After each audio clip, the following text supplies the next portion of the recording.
I'm sitting here on the morning of Tuesday, the 30th of December, which is Monday, the 29th of December the in the Western Hemisphere and Europe and Africa right now. And I'm looking at this second movement of this score in the very last video of the 2023 Orchestration Challenge. What an enormous journey it's been. I think I might do a separate video just talking about it and talking about some other things and maybe answering questions and so on. And at the end of the last Orchestration Challenge, I did like a video, just a fun video, spoofing, or not spoofing, but analyzing funny music memes, and just seeing whether or not they were true or whether or not they had anything to teach us beyond just being silly. So I might do something like that. But it's so fun to have as the very last entry, or the very last half of an entry here, because I'm splitting up Rafa's entry into two parts for the two movements, because the analysis is going to be so long for each one. I'm anticipating that this one is going to be about an hour and a half or longer, and the first one was well over 2 hours. So I didn't want to drop a 4-hour video. But yeah, that's why there is no intermission for this. We'll just, I will pick up that the whole Celesta Glockenspiel thing probably in a separate video, maybe later in the coming year. But just to say, for everybody who has stuck with me and has watched all of these videos, you know who you are, all the way through to the end. You guys are troopers. You're amazing, and especially the people who also participated, submitting scores and are now watching these and giving feedback to all of the other participants. I think that's amazing. And Rafa, I expect no less from you.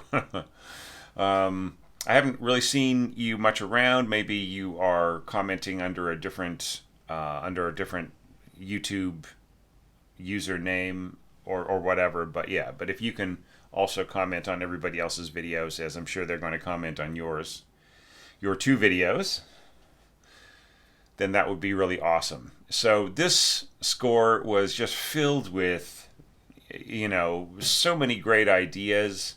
A lot of things that don't quite work, and I'll talk about those as we go. But, the thing about it is that, unless you give it a try, you're not going to know, right? Like, a lot of people might look at this and be real snobs about it and say, well, is that worth looking at or not? And they just don't understand that absolutely, it is worth looking at somebody's efforts and guiding them, right? They just absolutely have no idea, right? That building artists is a noble pursuit, right? It's just, you can't.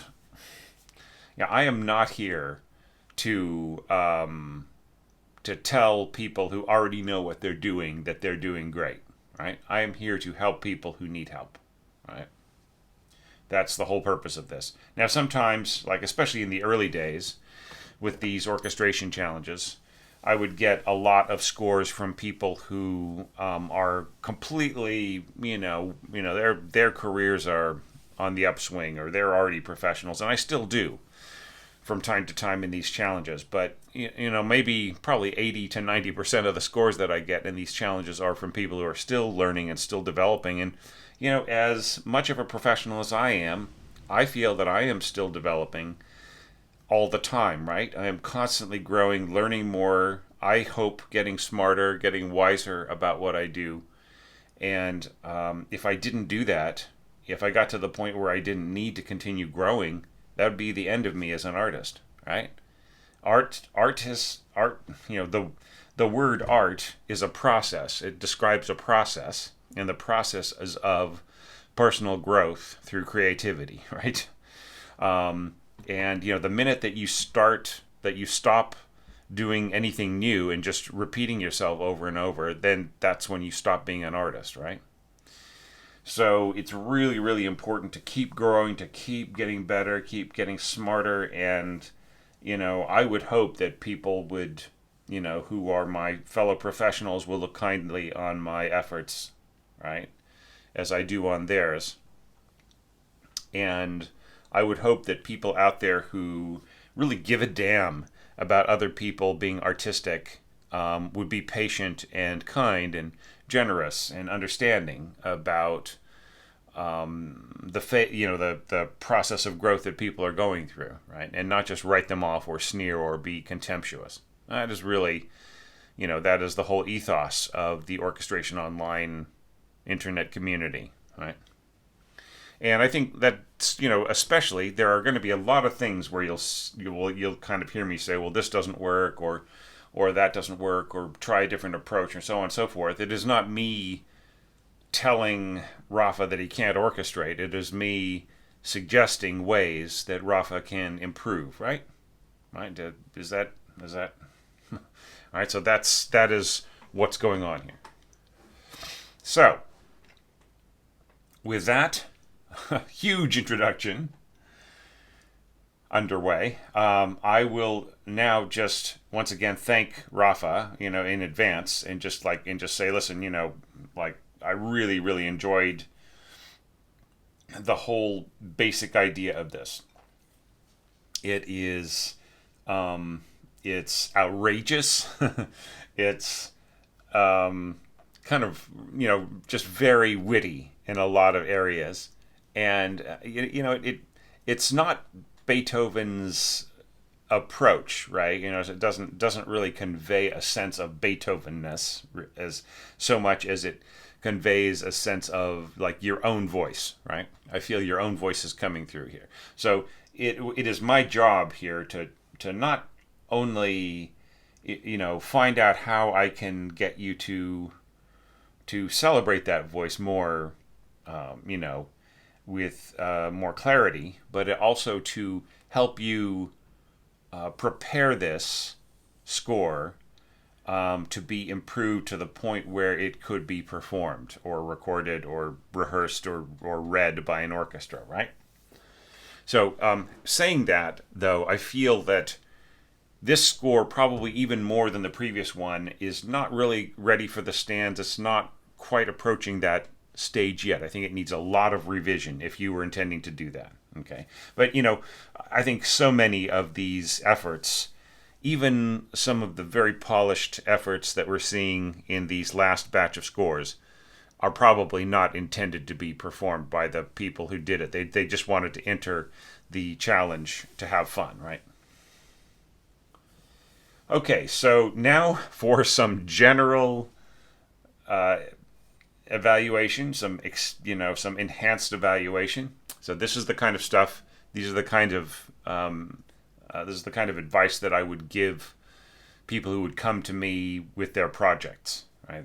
That they were preparing to for a recording session or a performance, or to get their work ready for publication, or to get ready to submit it to a competition, or to to their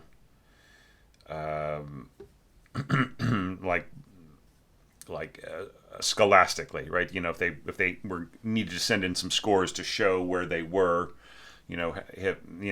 how ready they were to take on a course of study and so on. So, general comments. Starting off with double A. Okay, so here we've got Allegro vivace. Quarter note equals 120. All right, so what was the tempo of movement 1? It was also quarter note equals 120. Now we've got, and that was Allegro, but not too much, right? Allegro ma non troppo. Now this is Allegro vivace, lively, right? With the same exact tempo. So how does that work? How can we say that this is vivace at 120, which is more like Allegro moderato, right? So the thing about it is that you have a lot of stuff in here that will probably work better at this slower tempo, right? Just because it's a little, some of it's a little awkward, some of it is very demanding, and so on. But, the effect is, though, like with that slower tempo and playing things that are barely possible, will actually end up sounding clumsier than if it were sped up to, say, 132 to 144, somewhere in between there, right? Maybe 138 would be the best tempo for this.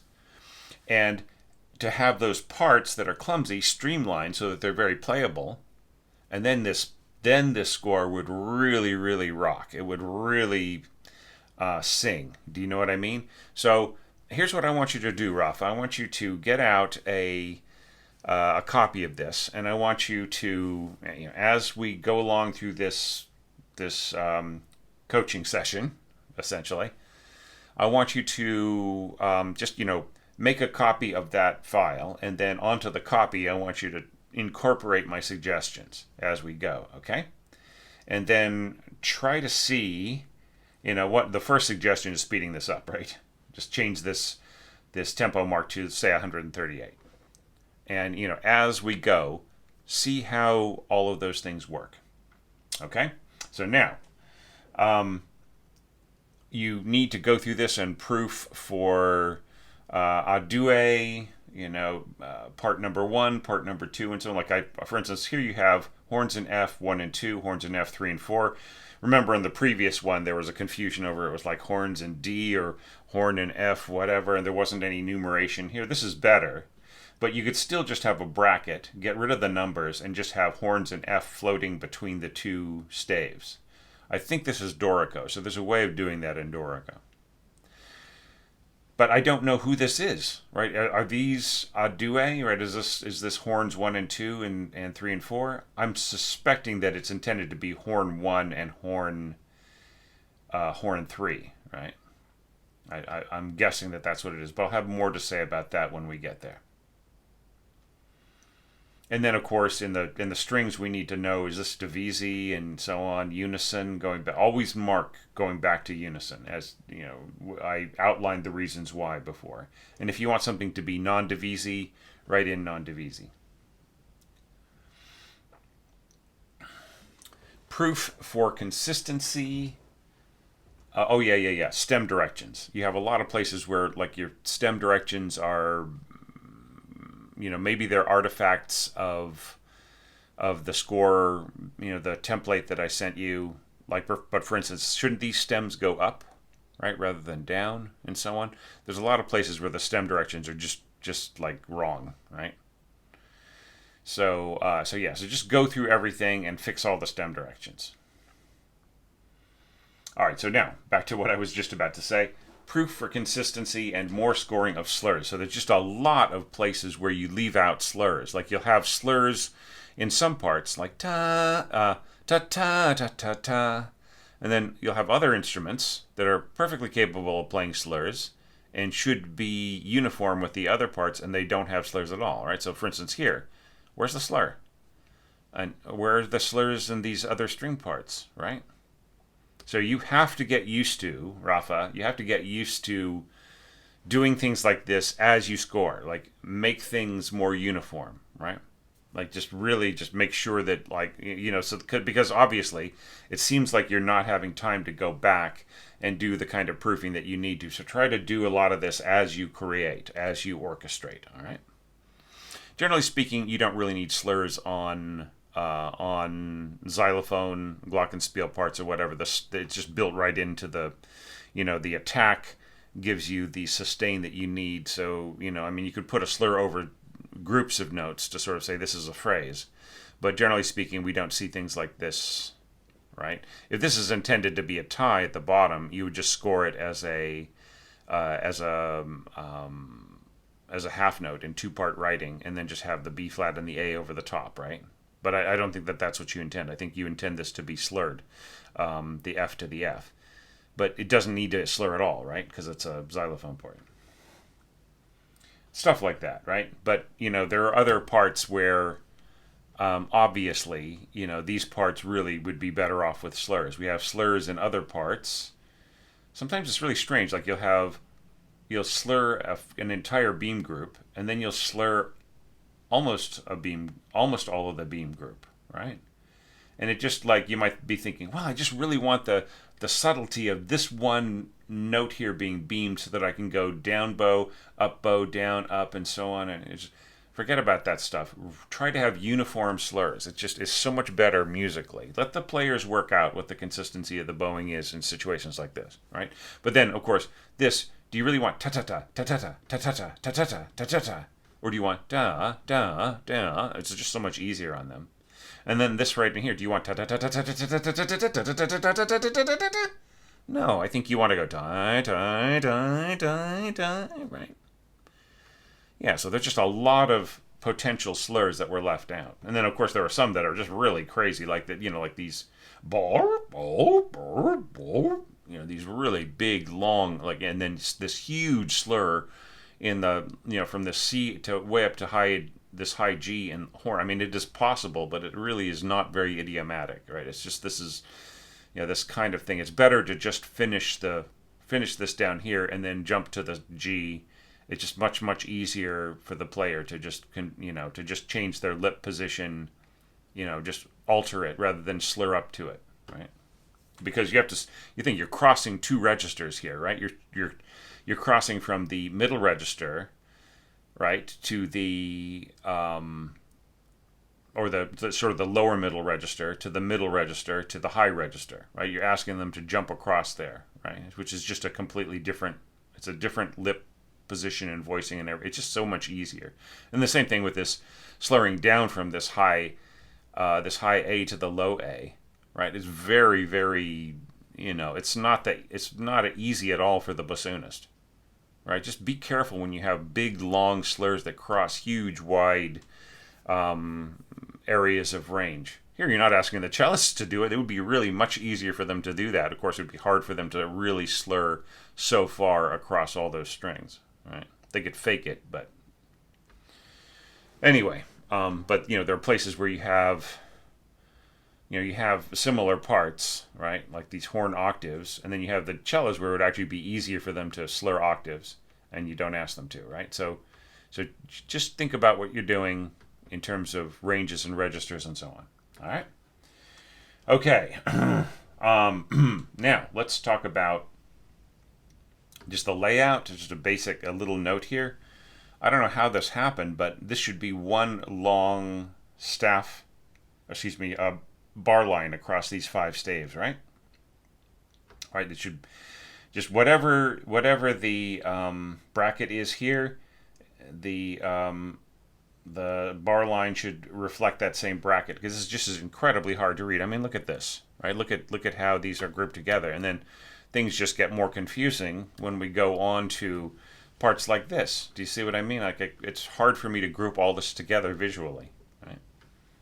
And you should just be aware of this. Like as you are laying things out, you should see it and think, okay, oh wow, I can't read that either. Thomas is right, right? So just some basic proofreading, right? I get the sneaky sense that this was done in an enormous hurry, right? That maybe it might have been orchestrated in like 1 or 2 days, as maybe you spent more time on the first movement and then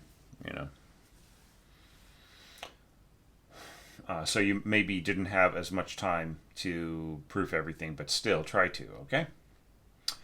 All right, now we've got another problem here, and that is that you introduce the instrument of alto flute here, right? And it is very rarely used in an optimum way, right? My actual note that I wrote here is alto flute is far more delicate a textural/thematic component than you may realize.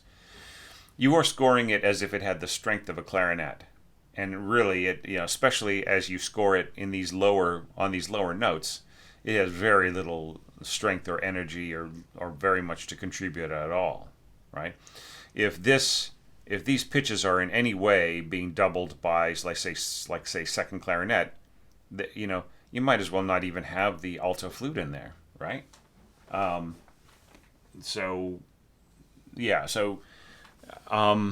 If you had scored it in a way where the alto flute was more of a featured voice, right? Like say in the Rimsky-Korsakov Scheherazade, solo, right? For instance, right? And it really is kind of an instrument that needs a lot of space around it. Like scoring it as an ensemble instrument is problematic. Okay.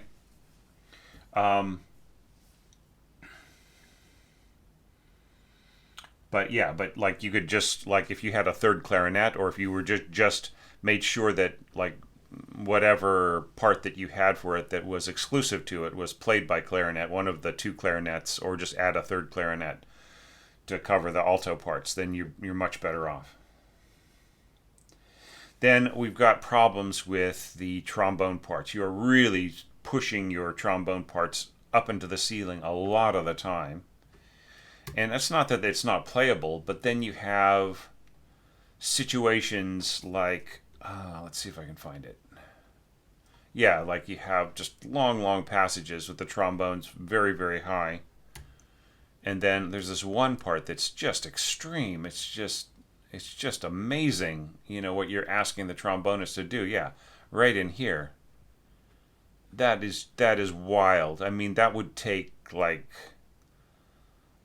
that would take a virtuoso trombone player to pull off, I think. Right? And then especially the slurring, the doi doi doi doi doi doi doi kind of stuff, right? This stuff is more like woodwind scoring. So what I would recommend is just like to use the brass in more brass ways, right? This is more of a brass kind of thing. This bop bop bop bop bop bop, right? Or playing like starting a chord behind it and pushing forwards, right? Like these bassoon parts, right? For instance, right? That's similar to what's going on in the horn, right? So that's more of a brass kind of a thing. Or like see how the we have this pattern here on the snare. If that were expressed harmonically rather than thematically, right? It's not to say that it's all wrong or all unplayable, but it just really is a big ask, I think. A lot of these. Here's an example of where you could reverse your stems, right? This is the wrong direction. Yeah, just the technical capacity, even at the slower tempo it's just really demanding. Like especially a due trombones, right? You have places where you switch to like a single voice and you don't really indicate like just say one, right? So if, like right, this isn't enough. You need to write the number one right in here, right, to help the copyist. All right. And then there's another couple issues here. There's sometimes when the sound of your xylophone patch in your mock-up sounds a lot like a glockenspiel, or a vibraphone. And then there are times when it sounds like more like a traditional xylophone, right? So if you intend some of these parts to be glockenspiel, then score them on glockenspiel or score them on vibraphone. Then there's the issue of timpani. I've already talked about how you don't need to write in all of the changes of kettle, but like I will say, Rafa, that you are asking for an enormous amount of pitch changes. I think that you should try to figure out ways to consolidate some pitches, right? Just like using pitches that are like within the harmony of a chord, right? Like for instance, like here you could get away with two D's and then a C, or two G's and then a C, right? Things like that. Just like see how much you can cut it back, because it's just really I mean, sure, a great timpanist, a great professional timpanist, even like say like a really really good semi-pro timpanist can handle it. It's just a lot of it. It sort of reminds me of my video. Timpani is or is not a bass instrument, right? It's just really being used actively, right? does this G need to be here and here, right? For instance, right? Can't we just, can't you just go down to G here and then go to the B, or go up to the G here, right, and then down to the. It'd be better to have a lower G, I think. So yeah, just just don't throw around all the different pitches so much, right? Try to find ways of keeping it simpler. And then just in general, there are a ton of like dynamic changes, like forgetting to mark one or two instruments back down to the rest of the dynamic of a passage after there's a big change of dynamics. Like, for instance, this is something I should mention.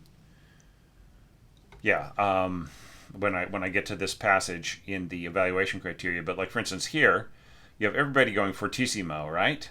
And then everything drops down to piano, but the first trombone is still cranking away at fortissimo. So obviously this was intended to change to piano, right?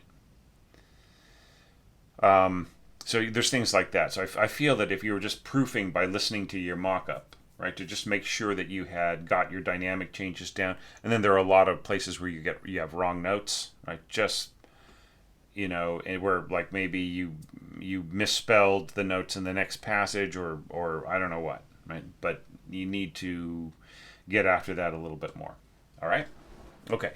So now let's go back to the beginning and go through this bar by bar, and talk about some points of interest. All right.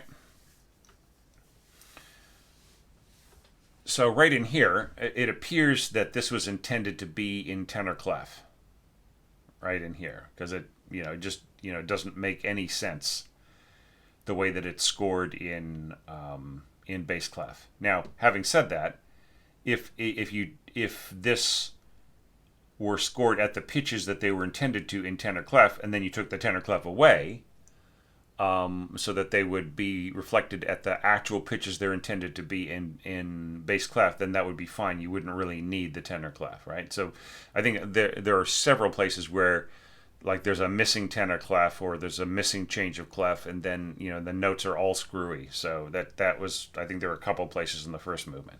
So this is obviously intended to be in tenor clef. But like we have a problem here is that like a lot of times, not a lot, but sometimes you are reversing the order of pitches. Like for instance, right in here, this is supposed to be sixths, right?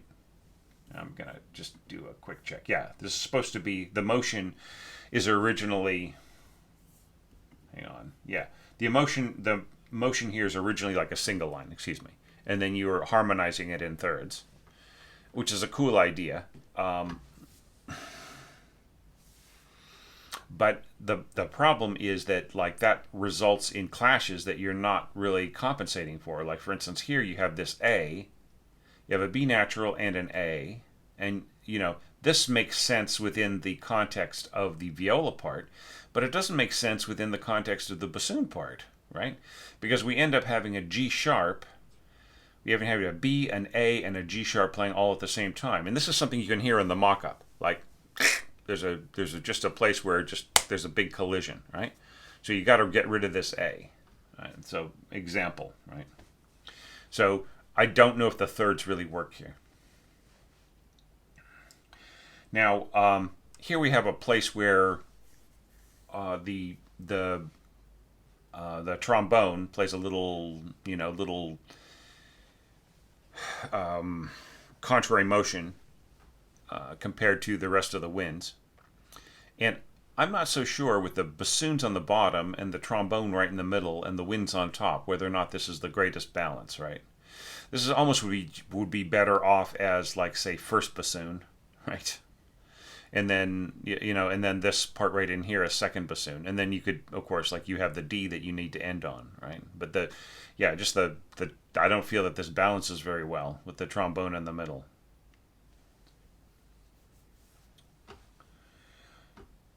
All right, and then let's jump ahead to 12 to 22. So we have this really long passage, and I'll talk a little bit more about this when we get there. So here your bassoon and alto flute parts, look at how high you're pushing this. Once again, a due is not good in tenor register for the bassoons, right? It just really is quite a strained, awkward, funky sound.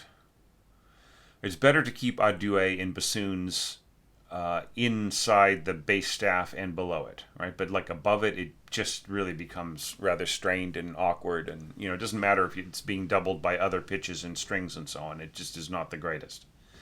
But all of this would work great on, like what you've written here for the bassoon and also flute parts would work great on clarinet. It would be very natural, easy to do, just like, these slurs and so on would be much, much easier to deal with.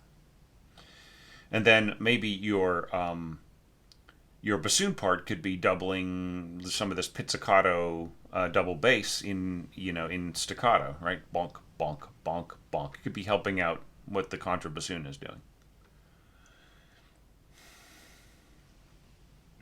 Or the bassoons could be supporting the cellos in this like bump bump bump bump bump bump bump bump bump bump bump bump bump bump. It's just a much more natural thing than what you've scored here in the horns. All right. Yeah. Yeah, and speaking of that horn, you're going all the way up to like all the way up to high C here and so on, just slurring up to there like it was nothing. It really is like more of a woodwind part, the way that you've scored it. That isn't to say that it's all wrong or isn't practical or whatever, but some of these big leaps and octaves and so on, slurred octaves, and there's a way of simplifying this. You could just like repeat the C at the same pitch, right? Go C C A F sharp F sharp, without jumping up the octave, and it might be way more effective.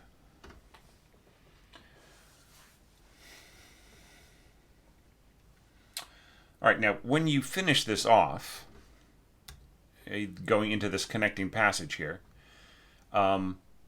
you opt to not drop down, right? Like the original passage, does the,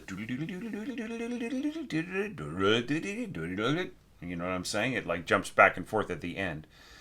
I think if you leave out that jump back and forth, then you end up with a part that just doesn't go anywhere, right? I mean, it's just the same trading off between two pitches for like 3 bars in a row, right? Where's the wit? Where's the charm? Where's the surprise? The Haydn-esque joie de vivre? You know what I mean? Like if you just stay on the same pitches rather than dropping and then coming back, right? Then I think that you do the music a disservice. I think you need to follow what is in the original source score here to get the right emotion and the right sense of humor and so on.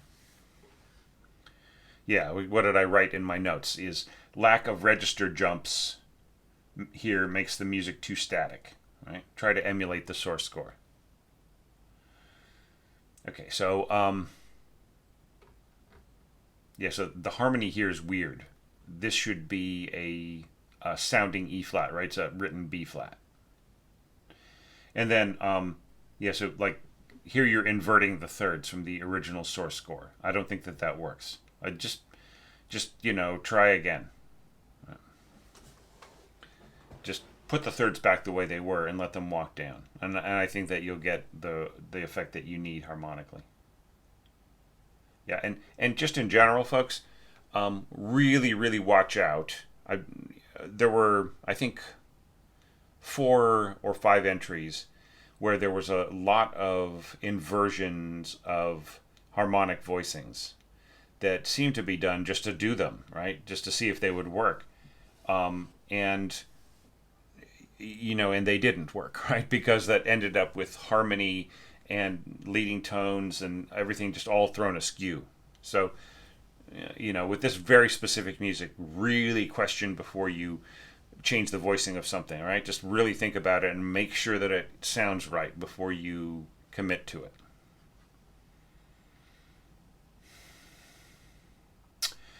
Now, here, there's a lot missing in this transcription, right? There is, let's see, I'm going to jump ahead in my, I've got like two screens running here.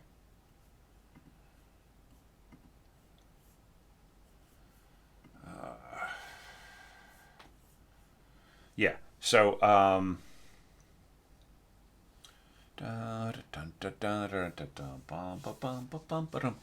so this is supposed to be harmonized, right? I think that you might have been intending clarinet 1 to harmonize below the first oboe, but you ended up having them play unison. This is another reason why I wonder whether or not you proofed this with audio, right? So this should be thirds. Maybe they should both just be thirds and should be oboe plus clarinet all the way through, right? But this is intended to be harmonized in thirds and end up on a sounding B flat third. Now that's what it like this. I hear the sounding B flat third in the mock-up, but what's scored here is a unison D, right? It's very strange. Like your mock-up doesn't totally match your score, and then there's no bass function here, right? Like there is in the there's no left-hand transcription of the original source piano score, right? So this needs a little bit of work. Okay.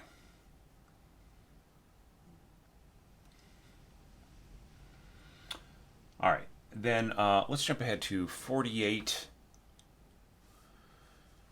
Okay, so everything is chugging along here. I'll have some more comments to make about the the practicalities of things. But here, like we see the first horn part get higher and higher, and finally we have these screaming high Cs. And this will, seeing as how you've got this same written C, which is the pitch of F in your C trumpets, right? You've already got that expressed there. Why not just have your trumpets go, F F F F F F F instead of because like right here with the way the horns are scored, it just is really it's just huge. You know what I mean? And then here, this sounding E should be played by trumpets as well, right? So this just needs to be reorganized between your trumpets and your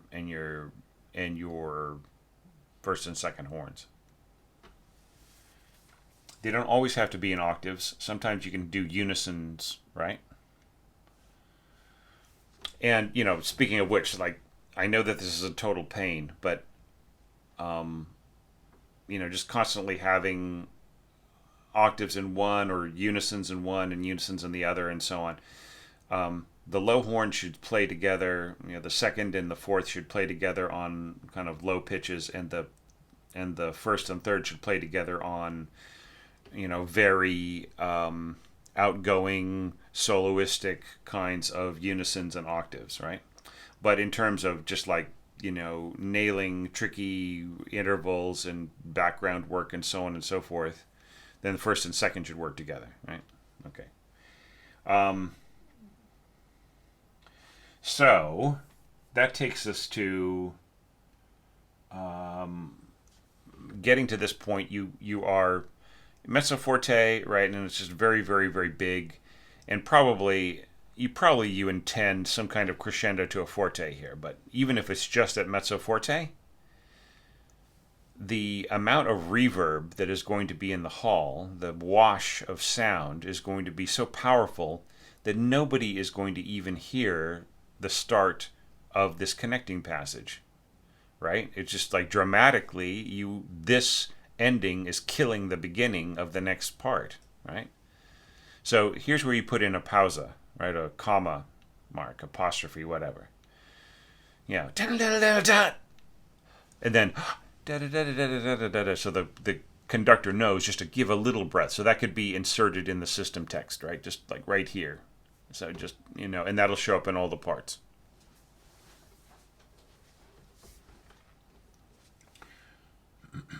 But yeah, don't bury the entrance.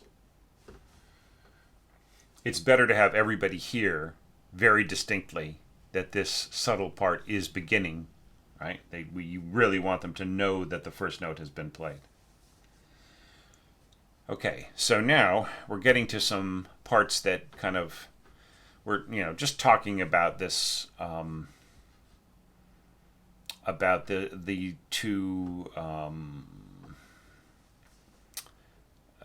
two episodes.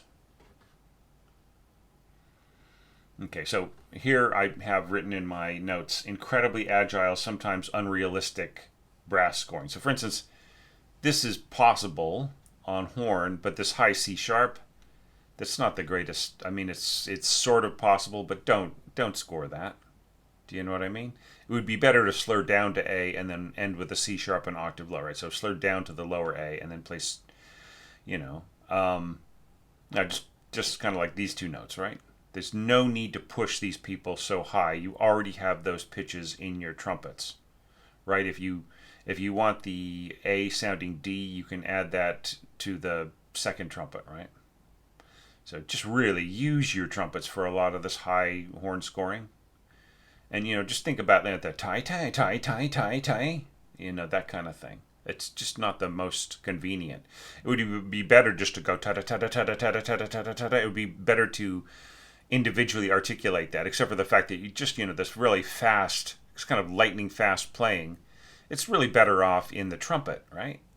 Rather than pushing your trombone so high.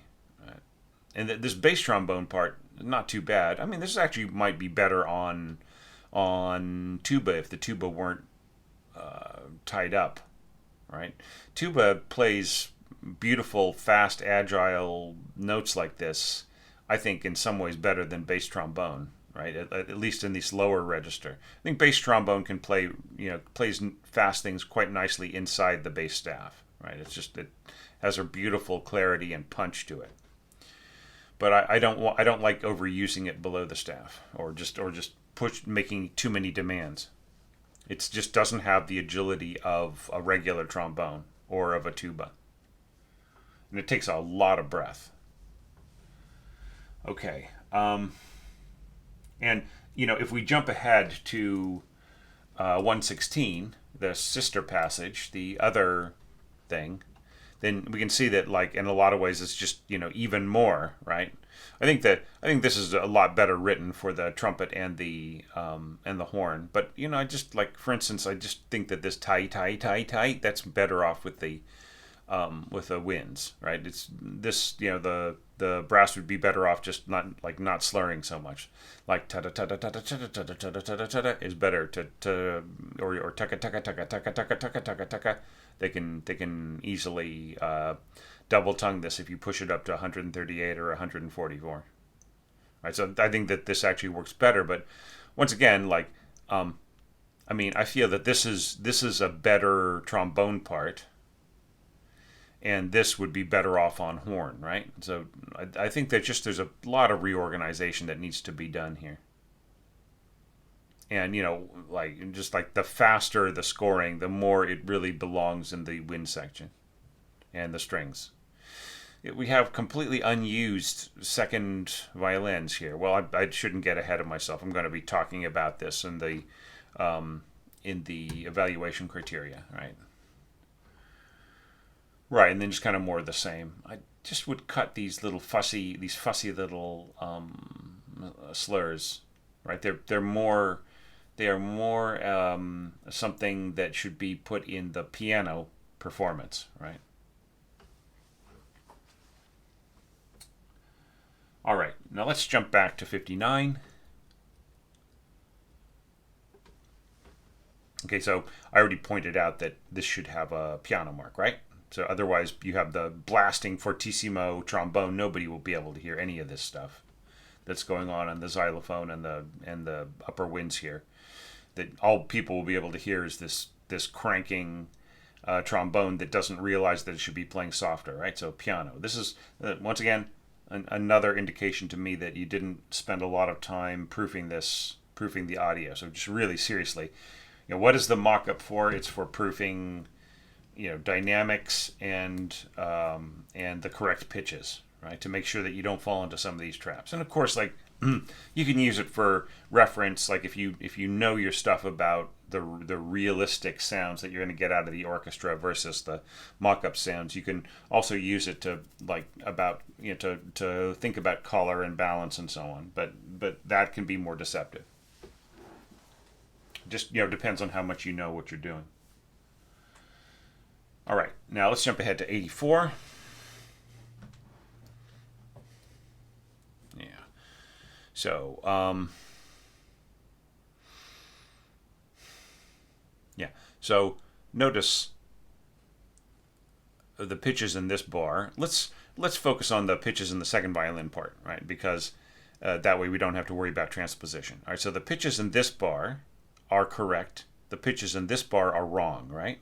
Shouldn't this be an A natural, just like before, and F flat on these notes? Right. Just really watch out. It just, I mean, I'm wondering how did that mistake get in there?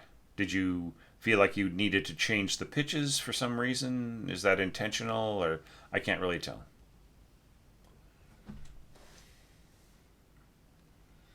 All right, let's go a little bit ahead to 99, right? So this bar here. All right, we have some more wrong pitches here. Okay, beat 1 in alto flute and bassoon should be an E flat, correct? Just like it is here in first horn, right? So you can hear that clunker, right? Bum, bum, da da da da, right? So yeah, so we can hear that these notes are playing E naturals, and this is playing E flat, but the E flat is right, not the other parts.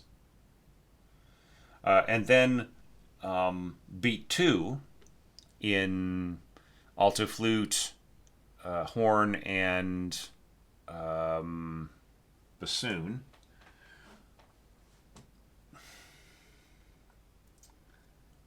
Okay, this should be the pitch of C rather than B flat. Right, that is the correct pitch. Like, I don't know why it dropped, but don't put in a C there. Right, that doesn't help the piece.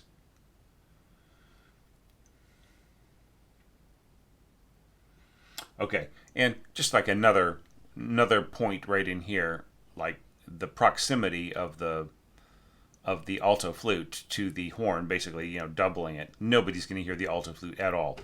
Alto flute is incredibly susceptible to being swallowed up by the horn, to the point at which nobody is going to hear anything from the alto flute at all here, right?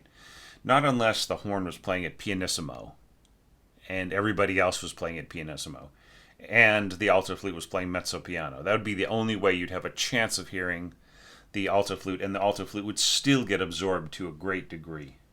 Right? Really, really be careful, everybody out there, with alto flute. It is not just yes, Stravinsky used it kind of as a low flute in a just in a very almost a careless way, and that was something he picked up from Rimsky-Korsakov. But here's the thing: is that to get that sound, to be able to project more, you end up with a very, I feel, kind of a crude sound. Just not really all that symphonic. So yeah, so don't go down that way, because the players won't. Now here,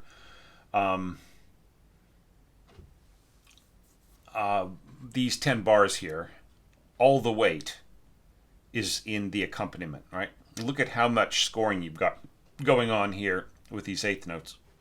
And you've got one line, just the first violins, sort of charging away through this. And, essentially, I mean, look at your oboe and clarinet. You have one voice of each playing in unison. Right, and that is doubling what's going on in second violins and other parts, right? Some transpositions of the octave and so on. And the problem is that, like, this, who really needs to be doubled is this line right here.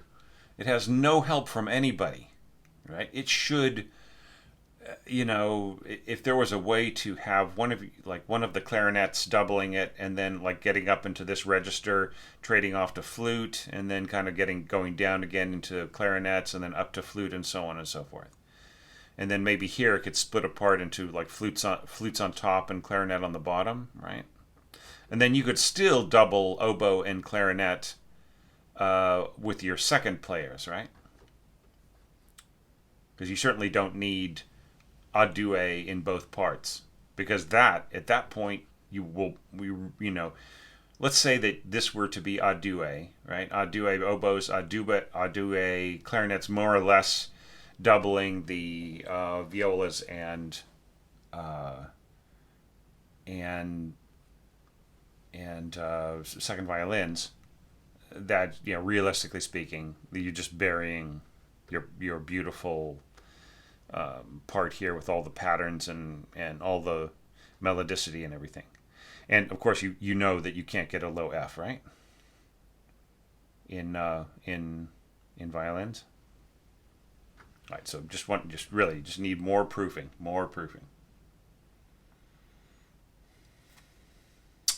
All right, then kind of getting towards the last three bars here in the first violin part, this needs to be scored in two voice writing, right? So you would have stems up, and then unison on the B flat. So like you'd have the second voice playing a B flat, and the first voice above it playing, sharing the B flat, right?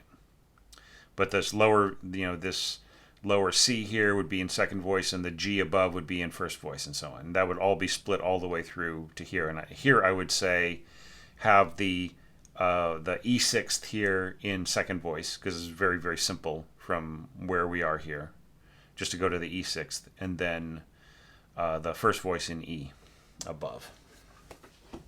And you don't need C octaves here in these parts. I would say just have the higher C in second violin and the lower C in violas. And I would actually just repeat this D flat here at pitch here. Right. And the same thing with the cello. It's just D flat, C. And you don't need the octave. And you certainly don't need the octave in the double bass. Okay, all right. I'm getting too much into specific evaluation here. This is supposed to be more bar by bar issues. Okay. Now we get to 118, and this really appears to be copy pasted onto the alto flute part with the same written pitches, which are going to, of course, be sounding down a perfect fourth all the way through. So that, in other words, you're giving us parallel fourths. And at first I thought, well, this is a problem, isn't it? Because maybe Rafa is just not paying attention to what's going on. But then I looked here and I saw that most of these pitches here are being doubled in second violin. But then there's the other problem, is that if that's true, then this should be an A flat, right? These two pitches should be A flats, right? Because they're down a perfect fourth from the D flat, right? So here we've got a dissonance, and then kind of going forward we have that same dissonance again on the A flat, right? And then same thing here on the B flat, right? Versus B natural, or no, sorry, that's in the key signature. Apologies. So yeah. So just like, I'm just wondering about this. Did you intend this? Is this a mess up? Maybe you should check this out a little bit more detail. Just making sure you intend it. All right, and then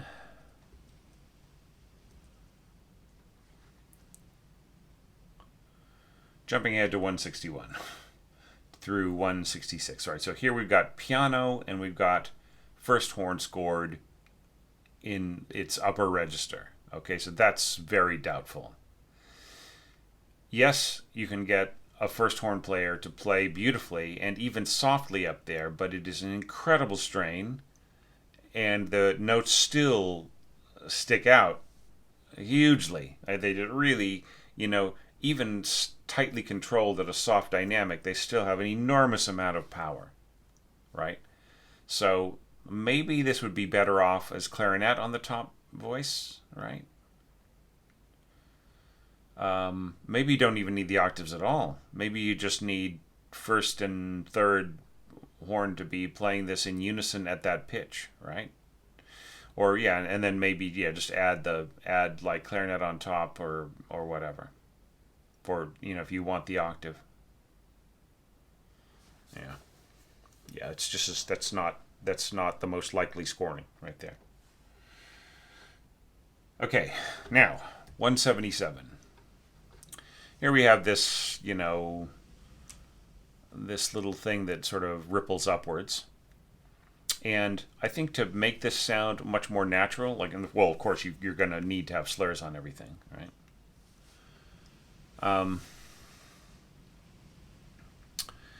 But also, I feel that if you were to dovetail, like just give the previous player, just the first note of the next part as a semiquaver, right? So this just as the E, written E sounding the same as this E in the staff, right? So rip up to E, and then here you don't need a dovetail.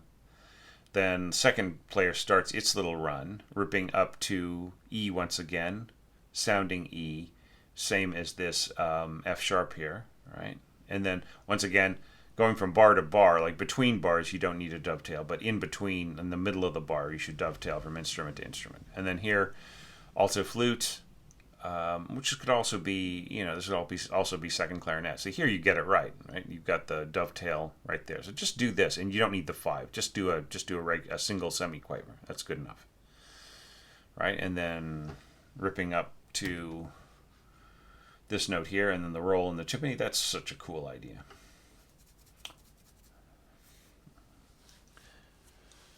Yeah, and a lot of these like doi doi doi doi could just be done like since you have both instruments, you could just repeat the F, right? You just go F F F F F F F F, and then have like A flat in the other part, A flat A flat A flat A flat A flat, and then A natural twice, and so on. Do you know what I mean? Rather than going doing doing doing doing, you just have ba ba ba ba ba ba ba ba with the interval, right? And I think you get exactly the same kind of energy and appeal and fun. Okay, well, those were my enhanced evaluation notes. I knew it was going to take another hour. Even though I don't quite have as many things written down, there's like more to say, right? Okay, so now we are going to go back to the beginning and start our evaluation criteria. And there's still going to be a ton of things that I'm going to miss. I'm going to just say that up front, even though I'll probably be talking for another hour or so. There's still going to be a ton of things that I'm going to miss because Rafa, with this score, once again, I feel, just to reiterate what I said before, I feel that this was done in a bit of a rush, right? So there were probably a lot of things that you would have changed by now to make it more workable. Do you know what I mean? I mean, this is 2 years ago and more, right? Since you submitted this to me, and I'm sure you are,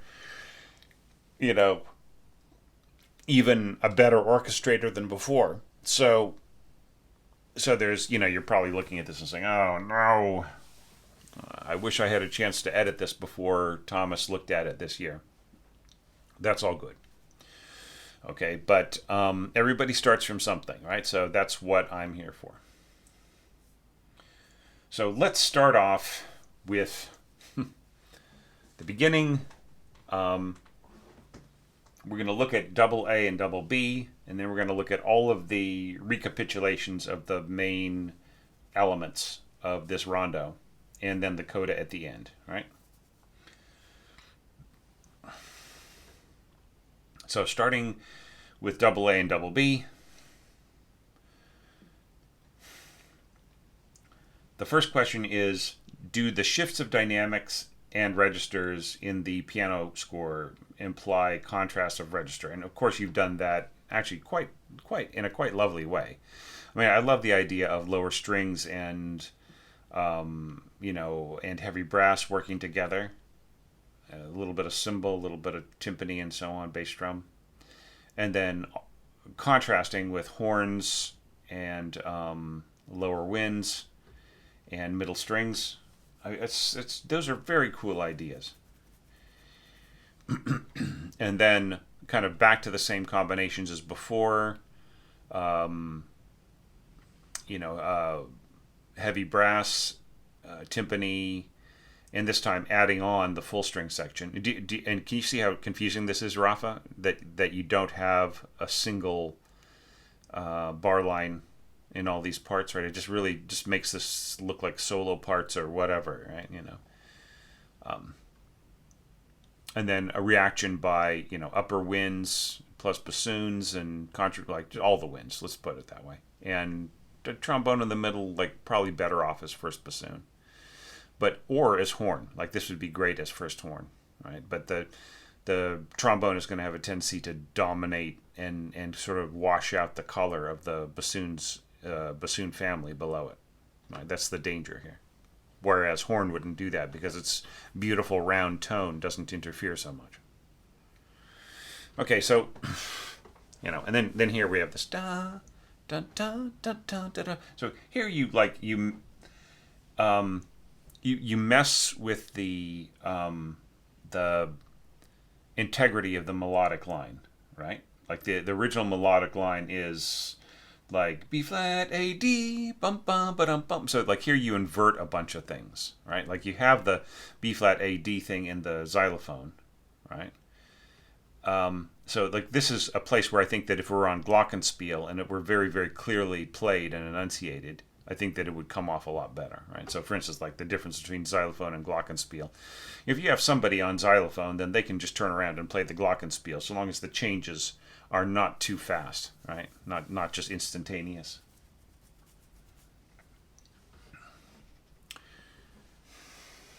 Yeah, so this just needs a little teeny bit of work. However, just to point something out to you here, the bass trombone and second trombone part could both be played by trombone, by your tenor trombones, and then this F E E thing could be played by second trumpet, right? So yeah, so this would be much cleaner if it was just two tenor trombones and two trumpets, right? It would just be way cleaner. And right in here, these pitches could be played by viola, right? These upper pitches, and then you're not dividing your lower strings, and you get much, especially when you need to be forte, right? So this could be played by viola, or even viola and second violin, right? And then same thing here, these lower pitches could be played by cello, right? So in situations like this where you have lots of extra instruments just sitting around doing nothing, then try to spread it around, and it just makes it it's more cohesive. It uses more players. It's a nicer sound. And then here, same exact thing.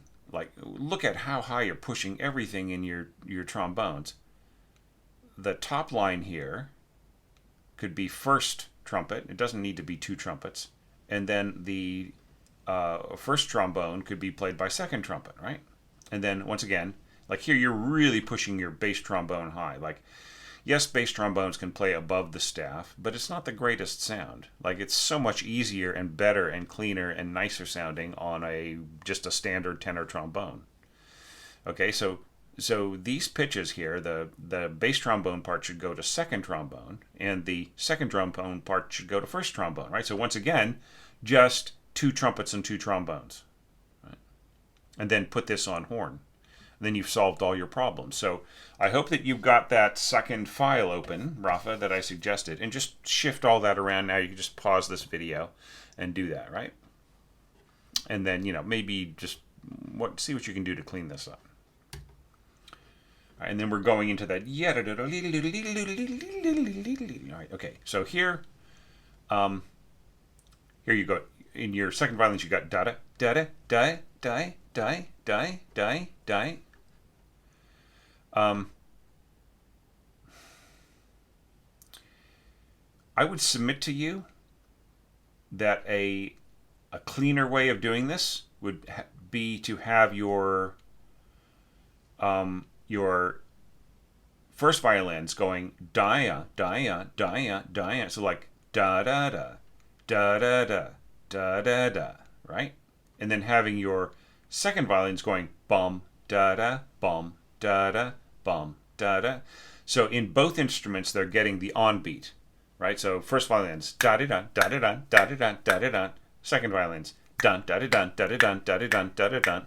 Because the way that you got this right in here, this da da da da da da da da da da da, it's a recipe for disaster in any orchestra, but those with like the most professional players, right? Especially that this is the thing that worries me the most is a lot of orchestrators, composers, and so on are not aware that conductors conduct ahead of the beat, especially in very, very fast scoring like this, and especially if you're going to push things up to 138, like I hope you'll try to. So when you have a situation where it's always rest da da da rest da da rest da da rest da da rest da da, and it just goes on and on and on and on and on, like a few bars of it is not so bad, but when you have like 10, 12 bars in a row, there is a real risk of getting like just that absolute split second perfect precision starting to fall apart, right? So you want to give the players every possible chance they can to always be right on the money all the time in patterns like this. So really, the first violin should go da da da da da da da da da da da da da da da da da da da, and the second violin should be going dun da da dun da da dun da da, right? So just that's really, really easy to rewrite all this, right? So that's what I recommend there, and of course everything slurred, right? And then this is cool right in here, and you know what? Like, there's no need to stick to Beethoven's tie tie tie tie. That's just like he's like flicking off the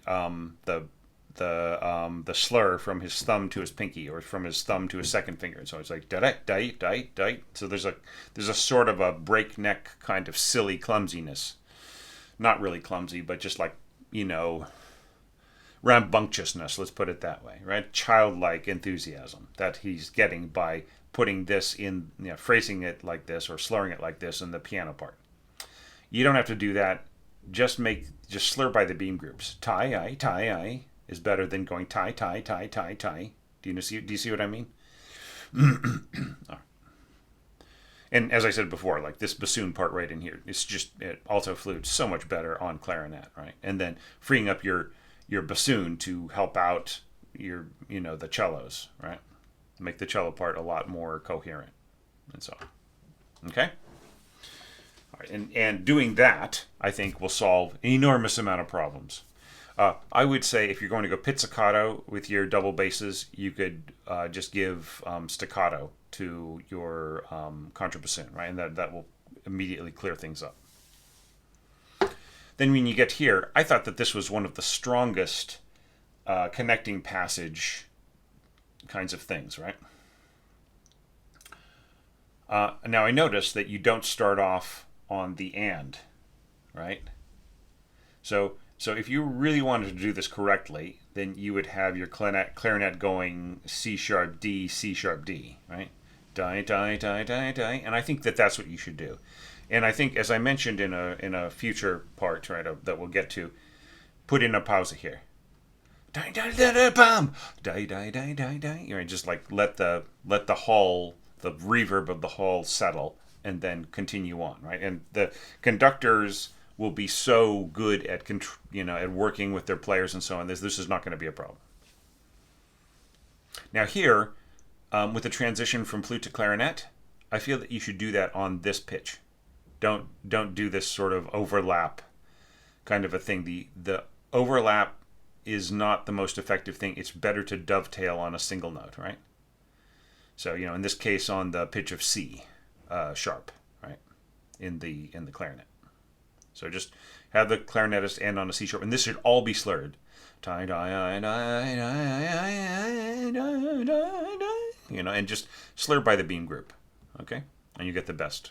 You'll get the best kind of results. And here you go these need to be marked, my friend. So first, you have a number 1 here, and then even though you're doing this, you should mark number 2 just to be absolutely clear about it, because you're going to go on just with that second player, right? Right. Now, I would say don't bother with a deux here, especially not a deux bassoons in tenor clef, as I mentioned before, right? So, and these should be slurred, right? Now here you have like 3.5 bars of these players just kind of being really random, and I would say it's okay. All right. Usually I would want say the player who's on the offbeat to get a teeny little bit of the onbeat, right? So that, and once again, I don't think you should have a deux oboes here either, right? So just single oboe and bassoon, right? So tie. So here, if you went ta tie ta tie ta tie ta tie, right? That would help keep the oboist on track, but it's only 3.5 bars, so I would say risk it, right? But but put in the drop of register, right? And of course that would be where I would throw in clarinet here, right? So drop down an octave with your bassoon, turn this an octave lower into a clarinet part, back and forth, right? All right. So at this point, I'm going to jump back to the beginning, and we're going to compare how you address different elements that recur, right? So first we had this. We just looked at this. I mentioned this would be better off, as pairs of trumpets and tenor trombones, right? And then answered right in here with your your winds and your middle strings, and I recommended that this be in cellos and so on. And then here you have the full string section. Once again, pairs of trumpets and trombones are much better. And then right in here, this would be better off on horn, right? So that was something I recommended. It could even be horn and first bassoon doubling each other. Or just leave it the way that it is, but make this into a horn part. I think it's much stronger. And then this needs a little bit of cleanup, right? Da da dun dun da da dun dun, and then that goes into that which we'll deal with later. All right. So now let's jump ahead to bar 32 and see how you dealt with this again. We were just about to look at that, right? So once again, let's just really fix this in our minds.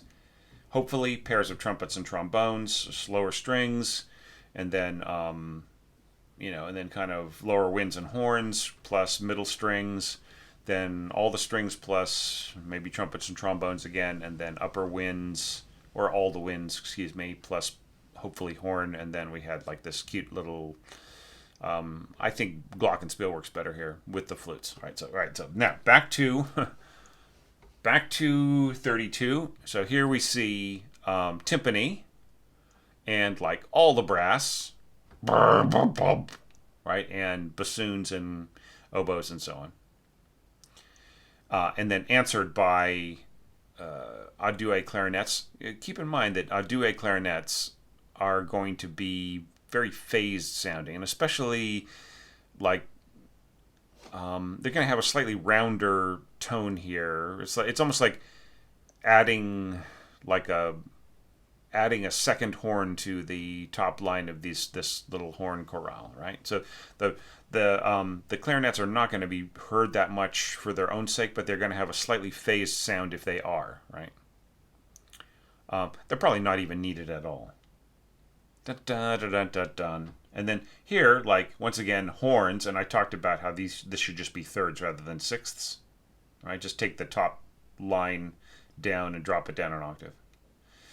Bum, bum, bum. And this, of course, is going to be more about the I'm assuming this is a deux trumpets, right? You don't really say that this is one or two trumpets, right? So once again, you have to do your proofing, right? And then change the stem directions here and then there and so on. Just you need to do a lot of work on cleaning this up. Stem direction. Right, and then answered, and then I already talked about this. You need bass function right here, and these need to be thirds, right, and end on thirds. And this is so lovely. This is some of the best scoring so far. And so on. Right, okay. Okay. But one thing is absolutely for sure. I'm jumping here to 89. What we see is that each time you're really taking different strategies, right? You're not just repeating or copy pasting or whatever what you did before. You really are, exercising a lot of imagination and different strategies. So here we have this, and look, it would really be better for this line here to be covered by, by your second trumpet, right? And then this second trumpet part could be played by the horn, right? So yeah, so there's just just really try not to push your horns up into the ceiling so much. And this is just barely possible. This piano, dun dun dun dun dun, right? But I really do like the idea of combining the trombones and the horns here. That's a very, very cool idea. And then it's very similar to what we saw before. Da da da. And like here you've got high horns and lower trumpets, right? So yeah, I mean, yeah. So this F here, right? I just think you should reconfigure a few things just along the lines of what I've been saying here. Just watch out about putting too much weight in the middle of this horn line, right? Because you've already got it's D, E flat, F, right? So here we've got D and E flat once again, and then we've got the same D and E flat here, right?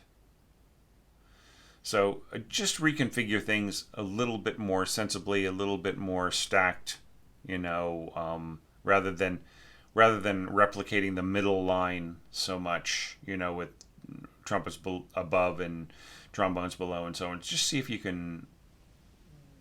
can work this out a little bit more. Yeah, I wouldn't do a cross voicing here with the trombone above the bass. With the tuba above the bass trombone, right? Try not to do things like that unless you really are sure what you're doing. This is just, it would be better for the trombone for the tuba to be down an octave. And this is going to be very, very bright, and the alto flute is not going to be heard. It would be better for the oboes and the clarinets to be kind of grouped up towards the top here, supporting the flutes chordally, right, rather than stretched out in this configuration. And of course, the second clarinet is not going to be heard at all, right, because it's just the same. That's that same massively powerful line. So yeah, there's just a lot of work that needs to be done in this tutti chord right here, or tutti chorale. But this is very cool. Dun, dun, dun, dun, dun, dun. I really like this. It's very cute. A second and third, I would actually have this played with second and fourth. Okay. Yeah, and just a little bark there. I don't think you need this down here at all. It just doesn't make any sense. Just leave it out. Right, and then this is very, very cool here. Ya da da. This, once again, stack. Don't interlock. Right. So when you do this kind of thing with the oboes,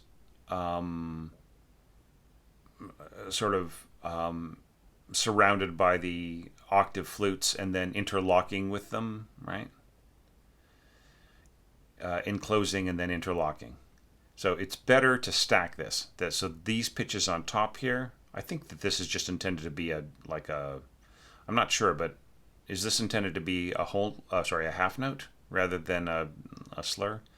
So it would be better for these top pitches here, these repeated B flats, to be played by second flute, right? And then this E flat, D, G thing, that should be incorporated into the oboe part, right? Without those top notes, right? So just keep what you can of that, right? Yeah, so stack, don't interlock. Yeah, and then the same thing here with the oboe part leaping above the flute part. Try not to do that. Okay. Just, yeah, reorder this so that the oboe part is below, right? Maybe the oboe part could jump up and go F, E flat, right? Whereas the you could have maybe the adue on this A here with both flutes and then going to a G third, right?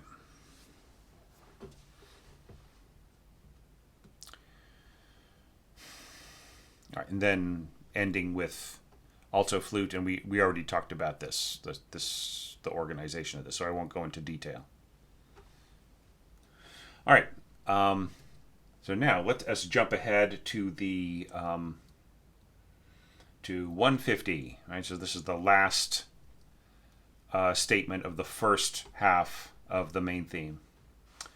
So yeah, there's some similar things going on here. Yeah, and that here you've got alto flute and clarinet and so on kind of working together, and yeah, like it's just more indication that you don't really need the alto flute there so much.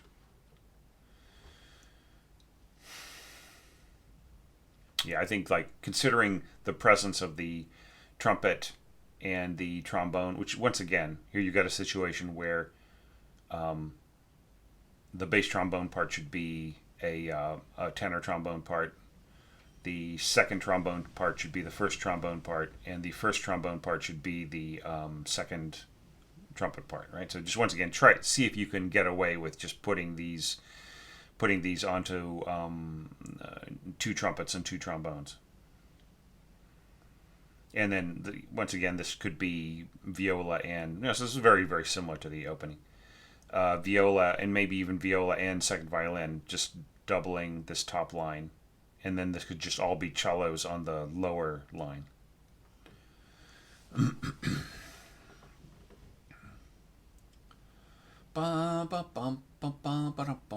So this is, yeah, I mean it's kind of fun. I'd just say I think the more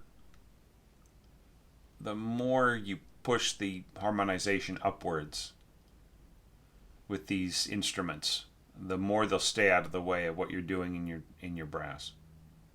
And then this is cute. Yeah, dun, dun, dun, dun, with a little xylophone. Like once again, I feel like this is better off on glockenspiel and the little pizzicato there. Then da da da bum bum ba bum bum. Trumpets and trombones stacked nicely this time.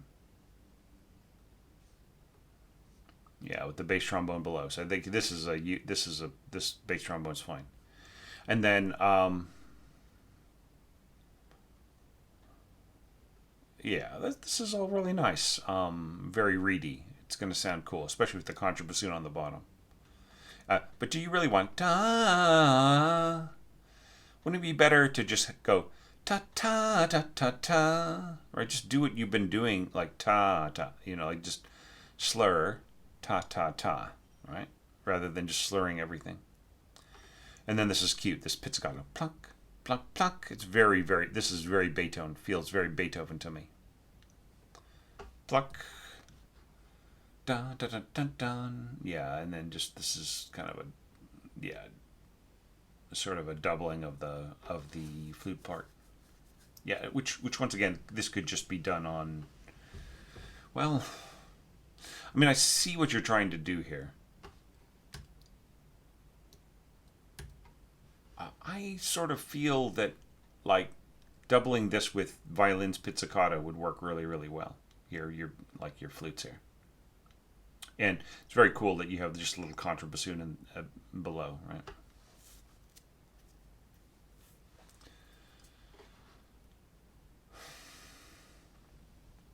All right, and then this gets into the coda, which we'll talk about later. Okay, so now let us look at the second part of the main theme. So this is this is like where everything opens out. Now we already talked about like reconfiguring the orchestration for this, right? So I recommended that this part be played on clarinets, right, and then the bassoons help out the cellos, and that the horn part is just not have weird slurs in it, and so on, and so on. So like so we talked this over pretty intensely, and that that the because we have pizzicato and the double basses, it's better off for the contrabassoon to be staccato and so on. Okay, so that's all. That's all pretty much a given, and then this goes into the connecting passages, which we'll talk about the connecting passages in a bit. All right. So now let's look at the. Let's jump ahead to 43 and see how you solve some of the same problems. So this is interesting. Like you started off this da da da da da da da da, and then I would say like just the same exact thing. These pitches here could go to viola, and then you could do that same like trading off of the da da da da da da da da, and then da da da da da da da da da da da in the seconds, right? So try to I would say just divide this differently. Yeah, and then just like same thing going on from here, right? You have some of these same pitches played, and these pitches would get covered by dividing up the patterning, right? So you don't really need to worry about this part getting lost with the way that it's scored. So yeah, so just divide everything up, and of course add slurs and so on.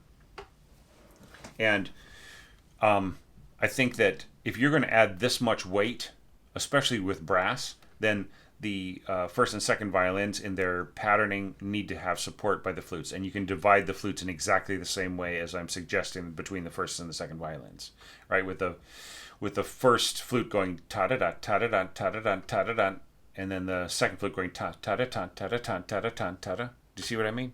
Yeah. And then of course, like I talked about this, just the the way you're pushing your horns too high, that needs to be rewritten so that the trumpets get those top Fs, sounding Fs, and how like the trombones are just really like this could be just really more of a horn kind of a part, right? And a lot of these higher notes right in here are really better off on tenor trombone. Like once again, you're pushing your bass trombone quite high. It's not to say that the bass trombone can't play it, but it's just like it's like asking an elephant to do a cha-cha. Do you know what I mean? It's just like it's better off to, like bass trombone is great with energy, force, commitment, and so on, and just like throwing it into this very nimble kind of, very dancey kind of thing right in here. Of course, it's possible, but it's just it's not the most graceful thing in the world.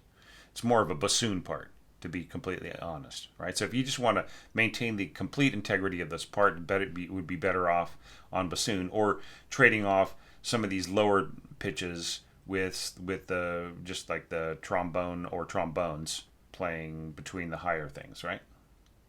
So yeah, so just this needs to be reworked.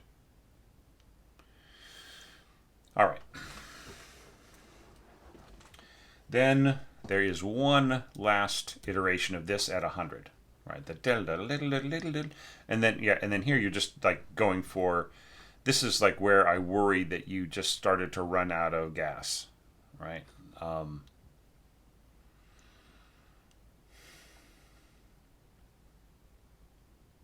I almost feel like with the way that a lot of this is scored, like it's, you have voice crossings in the between the seconds, and the violas even are higher than the first violins and so on.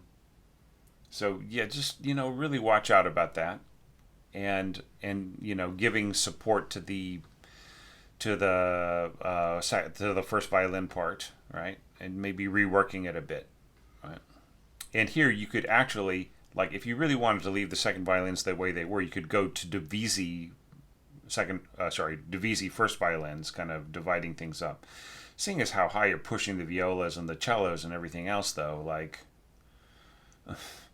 I mean, I almost feel like you could be splitting off these patterns, you know, ta-da-dun, ta-da-dun, ta-da-dun, ta-da-dun, dun, ta-da-dun, ta-da-dun, ta-da-dun, ta-da, once again, right? And then here, this could just go, instead of divisi in the firsts, this could just be split between the firsts and the seconds, right? So there's just a bunch of different ways of doing this that will get a much more effective, much more direct sound, you know. I would say bring in the flutes to double the higher notes here, getting towards the end, right? Just really, and come in with a lot of force. And, you know, it wouldn't hurt to have the horns come into here just to help push towards the end. And of course bassoon and so on, bassoon and contrabassoon, doubling some of these pitches to really drive home, you know, how we're going towards this, you know, right? It doesn't have to be massive, but just you know, be more emphatic. All right, so now let's look at the connecting passages. Oh joy. Starting with 22 at BB. Right, and as I said before, I think like here clarinet should throw in that little, you know, written C sharp D thing, right? Da da da da da da da da da da, and of course slur, right? Da da, then da da, and then as I said before, dovetail right here on a semiquaver, written C sharp, sounding B for the, you know, sounding B, written B for the flute, sounding written C sharp for the clarinet, right? And then trade off, and this is first, right? First flute. Right? I know you're thinking, well, I've got the second voice rest there. What? Just don't worry about. You don't need this, right? Until you get to here, right? Then, like when you go to the split voices, that's when you put the two at the bottom and so on, right? And make sure to give them a dynamic as well, right? Because they don't know, right? If they're just coming in here and you don't tell them what dynamic they are compared to everybody else, what do they know, right? Where was the last thing that they were at? What was this dynamic? It was mezzo piano, right? So you got to tell us mezzo forte now, right? And then of course continue on with the slurs and so on. And then as I said before, this is barely going to work with the oboes not playing the on beat, but it's all right, right? But and remember, make sure to jump back and forth. As I said, have the clarinet play the lower two notes.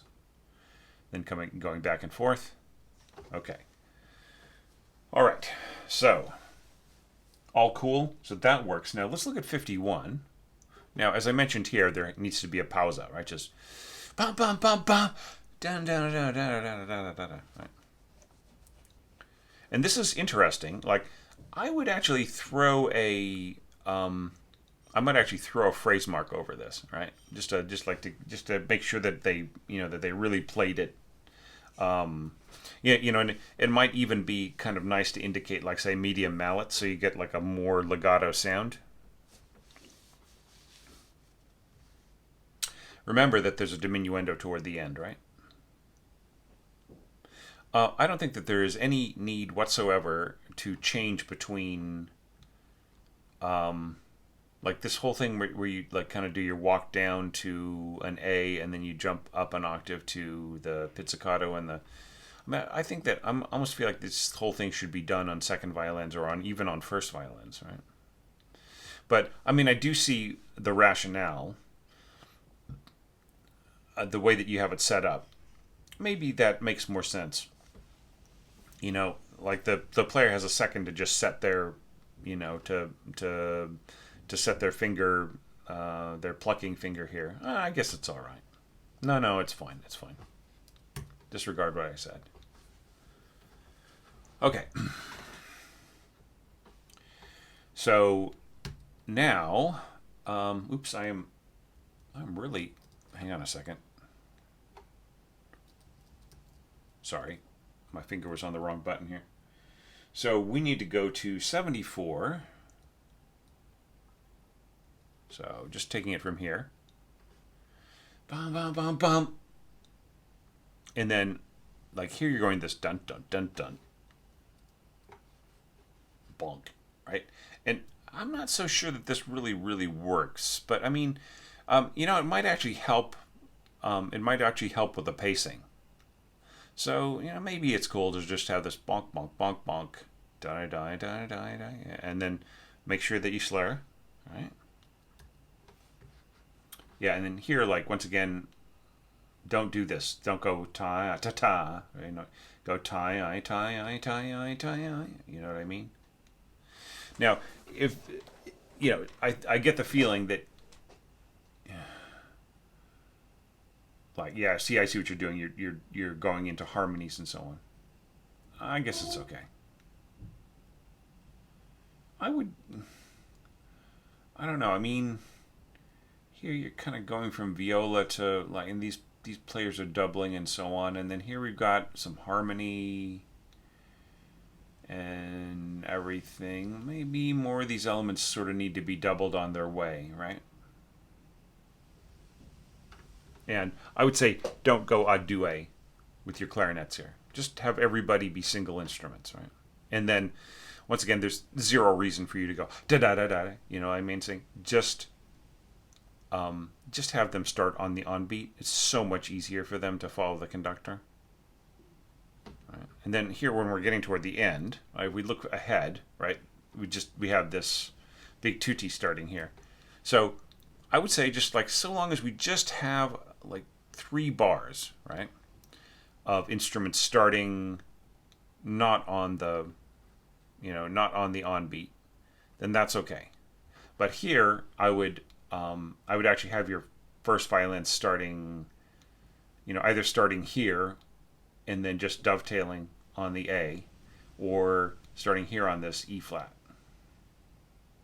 All right, together. Yeah. Yeah, and it's just better for them to dovetail on a single note rather than the 2 notes, right? It's just so much cleaner. The same thing here. I would just dovetail, like just hit this E, just play this E flat here, just one single note here, and then starting there. Right.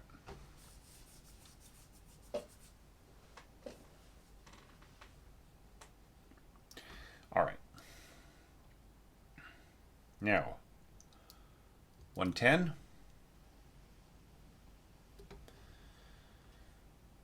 All right, so we got this bum bum bum bum.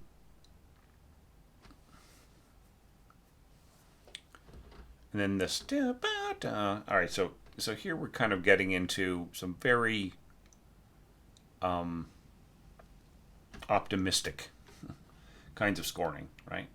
So remember how I said like it's really important for the on beat to be part of the music for the players, and just like really really like in this kind of split second kind of thing, right? So you could throw in a lower A flat, all right, dun da da dun da da, and then a lower G dun da, that like, and it people will hardly even notice it. Same thing here, like this would be even less noticeable. You could have the bassoonist play the F, tan ta da, and the same thing here. The E is sounding E, E ta da, and so on. D flat ta da. And then here I would keep this. I would keep this part right in here in the clarinet, right? Because the alto flute just doesn't have a chance. Yeah, and this is very ambitious for the contrabassoon. I would slur this all as one thing, ta, right? And then maybe the same thing for contrabassoon, and then just have them go ta-da-tan. Just like tongue them separately, ta-da-tan. And then the bassoon above can go maybe separately tongued, ta-ta-ta-ta. I think would work better. Okay.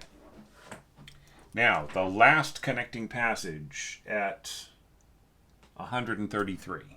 Oops. Bum, bum, bum, bum.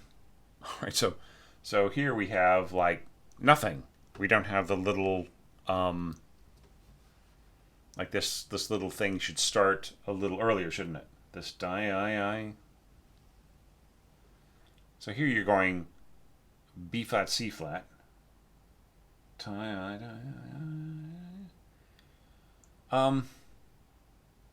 I think you should put this little guy, these two pitches, add them where they belong, right here, right? Just like let's keep the integrity of Beethoven's scoring the way that it should be, right? The players will have no problem coming in right there like they're supposed to. All right, and then we have kind of more. Like, does this really need to be here? This little guy down here, right here, we're getting all the way up to G, going to oboe, and then here we have the alto flute coming in and so on. This actually could work pretty well. I don't think I would slur it this way. Tie, tie, tie. Like I would slur it on the tongue on the beat, right? Tie, I.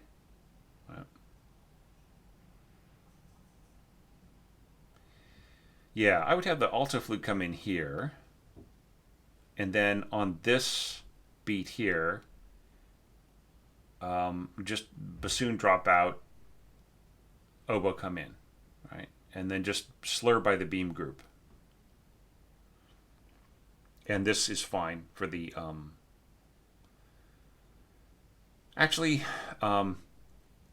dovetail here, right? Have this pattern played completely right there, right? And then have the oboe stop just on the B flat, not going further. Yeah. And this is very cool right in here. Yep. And that's all good. There's no reason why your flute player can't go F da da, G da da. Right? See, this is really great. This E da da, G da da, E da da, right? So just give them a little bit of something here, whether it's the F an octave above this or the same, or just that same lower F. Boom, da da. All right, and then of course slur everything, right?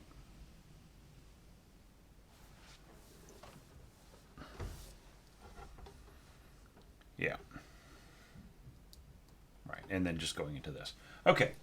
All right, so now let's check out the episodes. We did talk pretty extensively about the episodes, just in terms of the way that the brass is scored so so optimistically, and then then there's a lot of these really high trombone pitches. A lot of this, once again, this trumpet scoring, the horn scoring, and so on. The really vigorous stuff is really much more suited to the wind section. And then, of course, coming in here with these pitches, nobody's going to be able to hear anything from the flute till about right here, with the strength of the trumpets below it and fortissimo and the brass. And forget it. This is inaudible.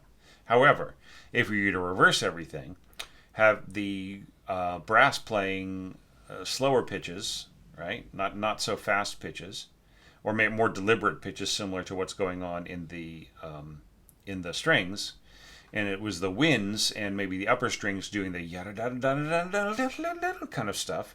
Then I think you would just get a much more balanced kind of sound, and of course it would be this stuff would really the more aggressive quality here would come out much better. Right, and then this sort of worrying doubts. Yeah, try not to jump registers here.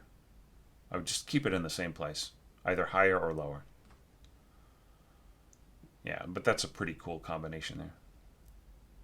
Yeah, especially if you can control this trombone back down to piano. Boom. There's no timpani here. There's no big, huge kettle drum stroke. Boom. Right? And even bass drum. Boom. And once again, just whatever you end up rescoring here, rescore it here. Right? Right. I like this lower xylophone thing. This is funny.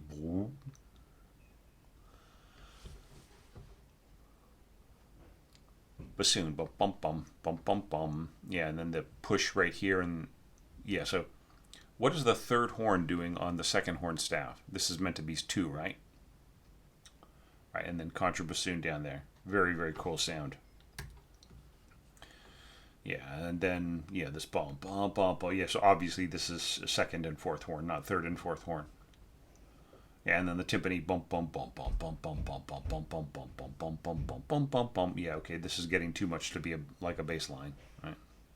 Let the pizzicato basses do this. This is pizzicato bass stuff, right? You can keep the timpani playing the same D's and A's, right, without adding the low D, and then having the double basses play all of the changing registers, right? And then it fools the ear into thinking that the timpani is playing all over the place, right? And same thing here, contrabassoon.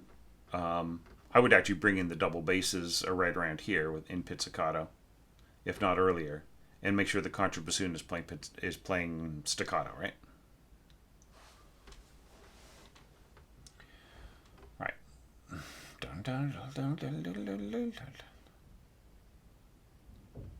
Right.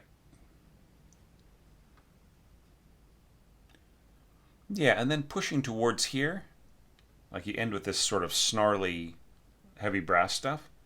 Couldn't there be a push here harmonically? Maybe starting pianissimo and then pow. Right? Clarinets are doing nothing here. Strings, almost nothing. I think that the strings could be really supporting what's going on here in the winds a lot more. Okay. And this is just really, this is stuff that the bassoon should be playing, right?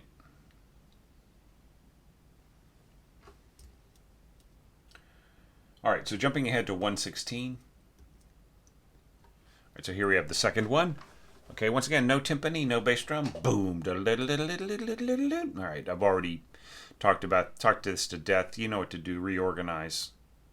This is cool, kind of bringing in, I mean, that whole thing with the perfect fourths and so on. Like, I mean, you've got some wrong pitches if that's what you intend, but it's still not a bad idea. Staccato, if you need the trombone there, right?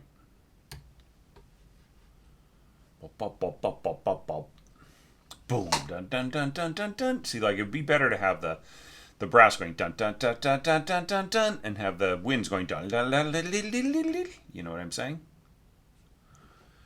Okay, and and this is great. Like just because the second violins are involved in the worrying doubts doesn't mean that they can't help out in the big sections too, right? Okay, so now here we're getting to the this is just insane for a trombone part, right? So who else could be doing this? The obvious candidate is clarinet, right? It's just they can eat this stuff for breakfast, lunch, and dinner. And then same thing here. This is just that's just very ambitious for the trumpet. I would say like here's where oboe could be perfect, right? Just reconceptualize, rethink this.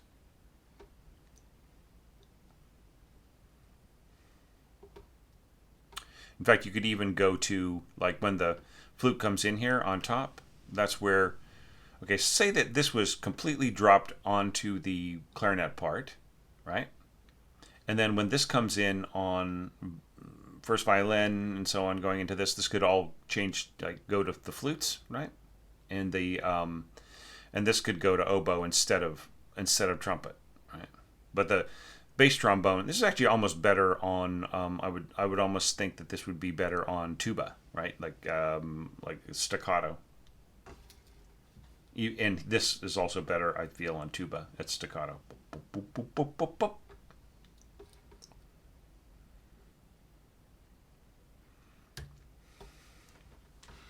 Yeah, try not to do this sort of slur. This is either a mistake or an affectation. The players don't need it. Just have them start ba da da da da da or da da da da da da da da. Yeah, I mean, I almost wish that like we could get like once again, this is just like not the greatest form in terms of in terms of just like the dead on, like actual split second accuracy, right? The alto flute here is doing almost nothing. It's, just give this to the oboe or to the clarinet, right? And what, do you have two alto flutes now? Maybe you intended this to be a clarinet part. I don't know. But yeah, it's just really the alto flute. I'll just try to change it over to a clarinet part, even if you have to add a third clarinet, I would say. Yeah, but I mean, otherwise, there's some very cool things going on in here. Trombone, trumpets. Yeah.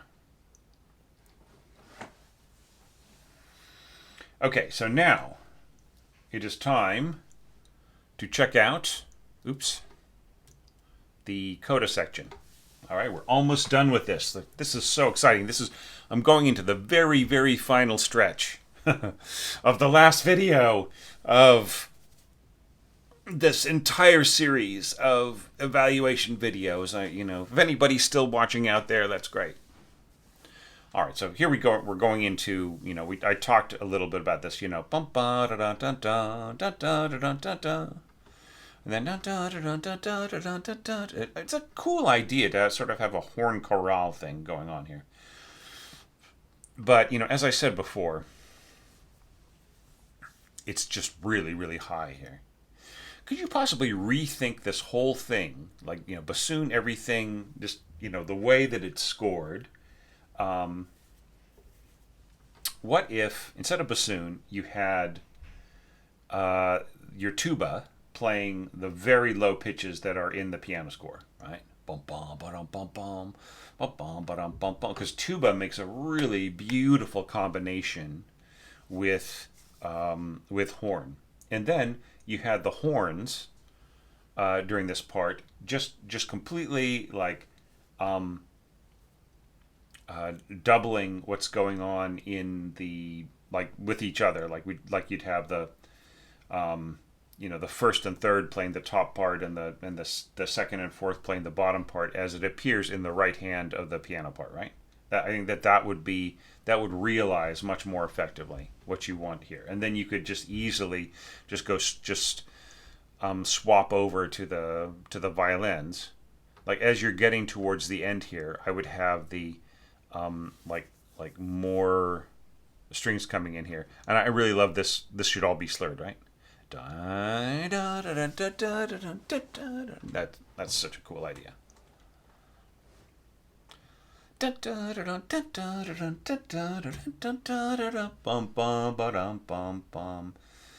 shouldn't this be ta ta ta ta? Right?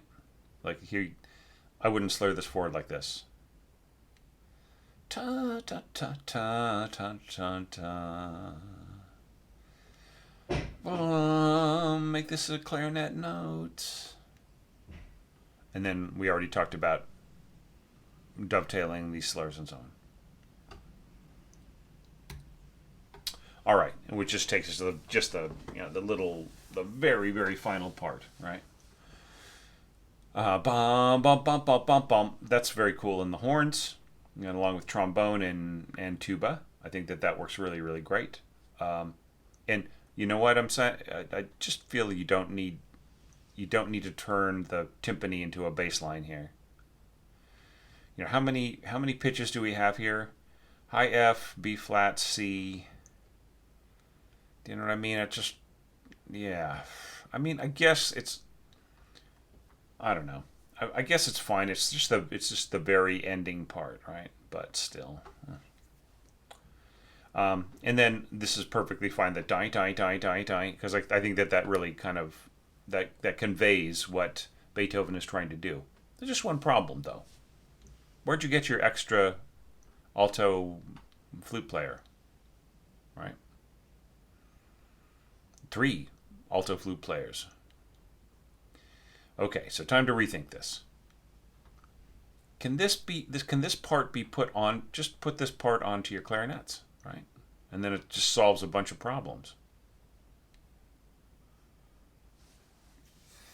Yeah, just once again, and then just you don't have a third flute player. So just figure this out. All right, fix this, and then maybe you can have this high C here in your horn. Bum, bum, bum, bum. I would go up instead of down. You already have plenty of instruments going down here. Okay. And you can pop out a low F here in your tuba. That's no problem at all.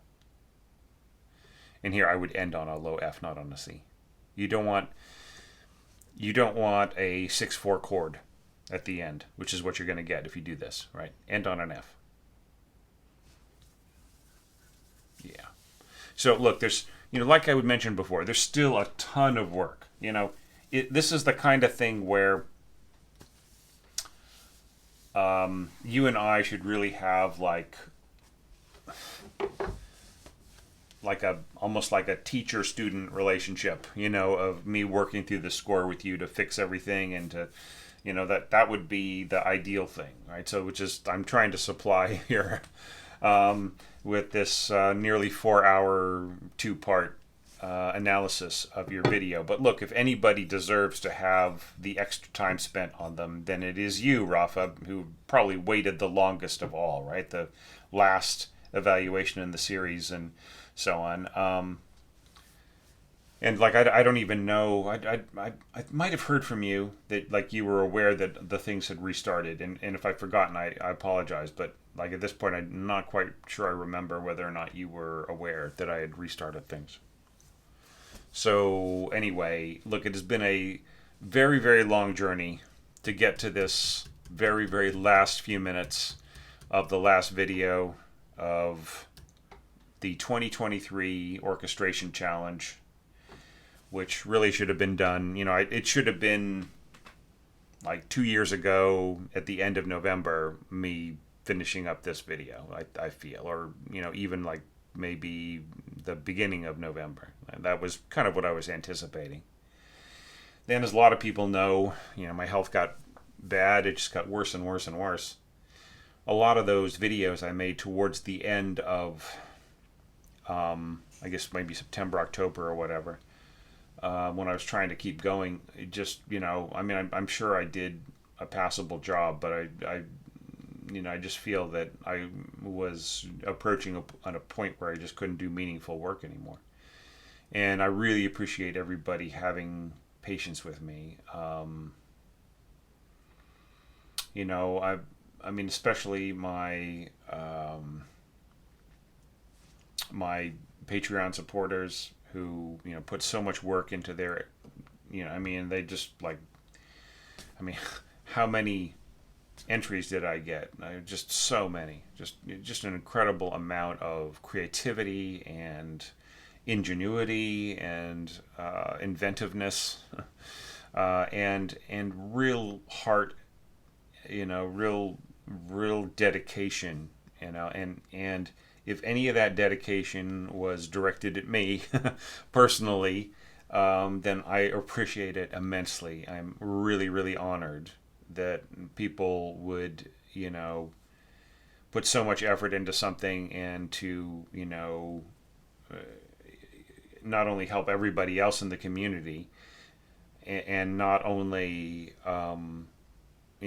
sort of stick their neck out and be willing to have, random trolls on YouTube, who knows. I usually erase them, but, to have random people commenting on their music and their efforts and to know that they were in a state of development rather than just being perfect from day one. That takes a lot of guts, and I respect that enormously, and and really appreciate the gesture, the dedication, and the patience that you showed me in letting me take the time to get my act together. Now, if people are kind of coming late to this, then you should know that I don't have any firm plans to do another orchestration challenge in the coming year. That doesn't mean I'll never do them again. It just means that I just have to, really see where my health is at, where my what my commitments are. There is the enticement, the promise, the potential for several projects to come to fruition. In the coming year or two, and that's exciting. But there's also my channel to think about. I really want to introduce some new things in the coming year to finish up the Carmina Burana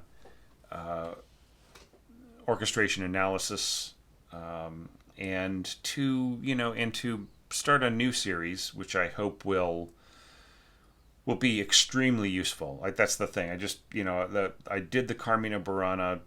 I launched that series because I felt that it would be extremely appealing. A lot of people have wanted to take a look at that score. I'm showing it to people. A lot of people wanted to learn from it. I'm trying to do everything I can to show the context and everything else. So, but then I think the next one would be even more appealing, more useful, bring more viewers to the channel. And more than that, I can't say. But all of those are just really intended to, for the edification of everybody out there who wants to get better with their orchestration, as are these orchestration challenges. This was the toughest one for me, just because of the health challenge, really. So if I do it again, it might start on a kind of more limited basis and in a way that doesn't interfere with other things that I've got going, at least for another year or two. And then maybe it can start a little bit more serious. I have some plans that would possibly kind of increase the cachet, whatever, the spread and the identity of the orchestration challenge to a degree. But once again, I can't really say a whole lot more about that either. But I have a lot of plans coming up. And I cannot wait to start the new year, new videos on the channel, and just taking a break. I know that it's been hard on a lot of regular viewers who just really want another orchestration tip or another score analysis video, right? Or maybe a book review or something like that. So that is all coming. I'm planning. So thanks everybody for being patient with me through that, who are more interested in other content. And thanks everybody who participated in this so much for your understanding, for your patience, and for your support. It's enormously appreciated. I don't think I could have made it through the past couple of years without that. So you guys are awesome. I just feel like this is one of the best creative communities, not just on the internet, just ever in any place. And you guys have just been great to me. So please stay tuned. Hang in there. Thank you, Rafa, for sending me such an intriguing and challenging score for me to coach you and guide you with. And please continue, everybody out there, with your efforts. Do not take any of my critiques, feedback, or anything like that as an indication that I don't feel that you should continue improving. In fact, I would not bother spending a second on anybody's score unless I felt that they had potential and that there was a way forward, and that way forward would enrich their life and make them a better and wiser and happier and more fulfilled person, right? And that really is at the root of all this. So with that incredibly long farewell and thanks and final statements, I hereby close the 2023 Orchestration Challenge, orchestrating Beethoven's Sonata in F sharp major. Thank you, everybody.